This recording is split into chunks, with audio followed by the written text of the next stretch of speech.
Hello, and welcome to a brand new series of Morphing Moments.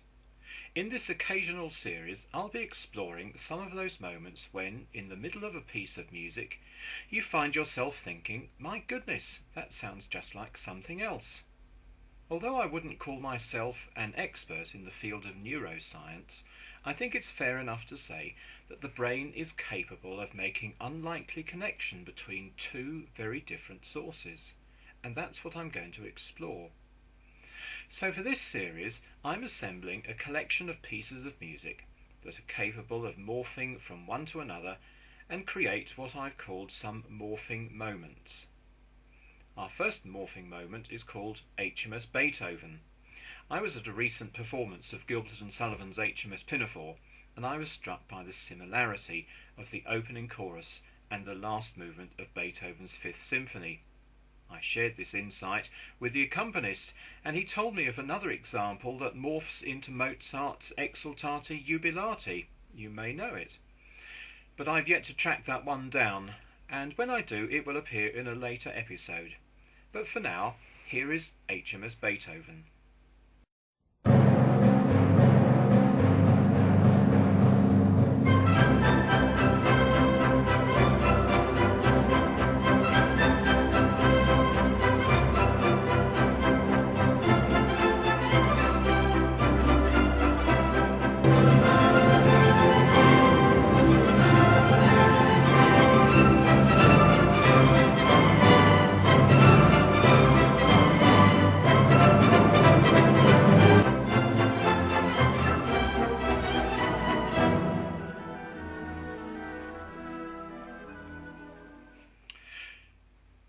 Our second example today is rather more esoteric. As a child, I grew up watching Dr. Kildare on the TV, starring the handsome Richard Chamberlain as the eponymous doctor. It had a dramatic theme tune called 3 Stars Will Shine Tonight, released on a single and sung by Richard Chamberlain himself. I'm also a great fan of César Franck's Symphony. Franck had something in common with Agatha Christie's hero Hercule Poirot. They both were Belgian, but were often mistaken for being French. There the similarity ends. Franck's one and only symphony is unusual in having only 3 movements, and it features a cor anglais solo in the second movement. It had a cool reception from critics at the time, but it's gone on to become a standard work in the symphonic repertoire. Who would have thought that there could have been any connection between that little-known professor of organ and composition at the Paris Conservatoire and the dashing young Dr. Kildare? Well, here it is, as we morph from the end of the second movement into the TV theme.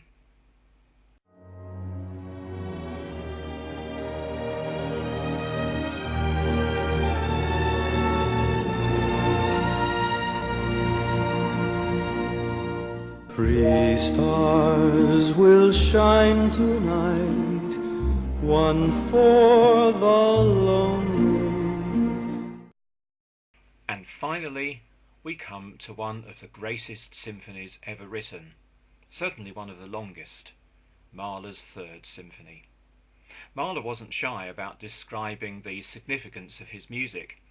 It contained the whole world, all of nature, life, love, and death. And much of his music evokes the majestic scenery of the Austrian Alps and forests. But in this third morphing moment, let's imagine Mahler entering the very English setting of a monastery garden.